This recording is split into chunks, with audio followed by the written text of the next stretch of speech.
अरे डीजे वाला भाई भोजपुरी के पटक देवा वाला मैथिली डीजे बजाओ। खाना सुन रहल छी मां श्री सा रिकॉर्डिंग स्टूडियो के शानदार प्रस्तुति।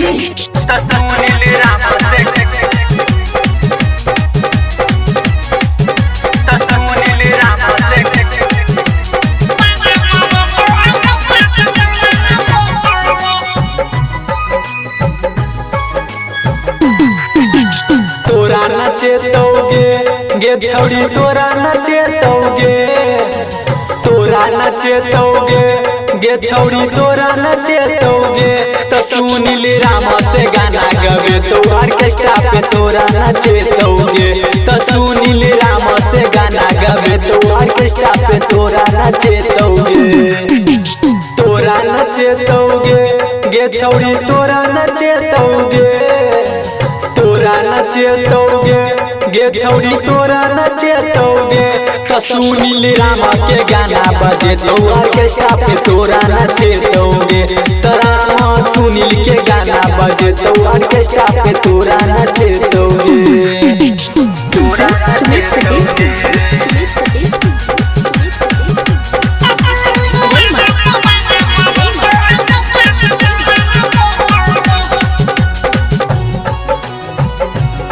एखन अहाँ सब सुन रहल छी मां श्री सा रिकॉर्डिंग स्टूडियो बाजीपुर मनीगाछी सब। चोली के बटन छौका टूटल छौरा सब निहार तो, चोली के बटन छौका टूटल छौरा सब निहार तो। एगे चोली के बटन छौका टूटल छौरा सब निहार तो। टोला मोहल्ला के अनपढ़ छौरा पकड़ के तोरा दब तो, टोला मोहल्ला के अनपढ़ छौरा पकड़ के तोरा दब तो। खाली मैथिली गाना बजे तो ऑर्केस्ट्रा पे तोरा नचे तोगे। तो खाली मैथिली गाना बजे तो ऑर्केस्ट्रा पे तोरा नचे तोगे। तोरा नचे तोगे गे छौड़ी तोरा नचे तोगे, तोरा नचे तोगे गे छौड़ी तोरा नचे तोगे। राम सुनील के गाना बजे तो ऑर्केस्ट्रा पे तोरा नचे तोगे। तो सुनील राम के गाना बजे तो ऑर्केस्ट्रा पे तोरा नचे तोगे। तोरा नचे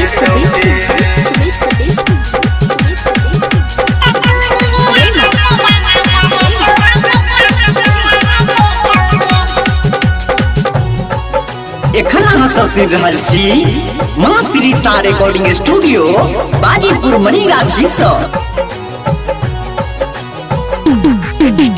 राइटर गौतम कब से तोहर के ने छौ आशा गे, राइटर गौतम कब से तोहर के ने छौ आशा गे। राइटर गौतम कब से तोहर के ने छौ आशा गे।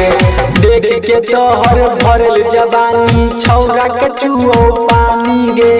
देख के तोहर भरल जवानी छौरा के चुओ पानी गे। हरिश के डीजे पर गाना बजेबो ऑर्केस्ट्रा में तोरा नचेबोगे। हरिश के डीजे पर गाना बजेबो ऑर्केस्ट्रा में तोरा नचेबोगे।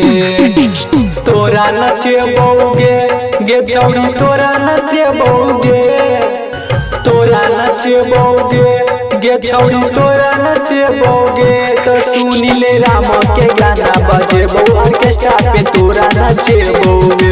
तो सुनील राम के गाना बजेबो ऑर्केस्ट्रा पे तोरा नचेबोगे।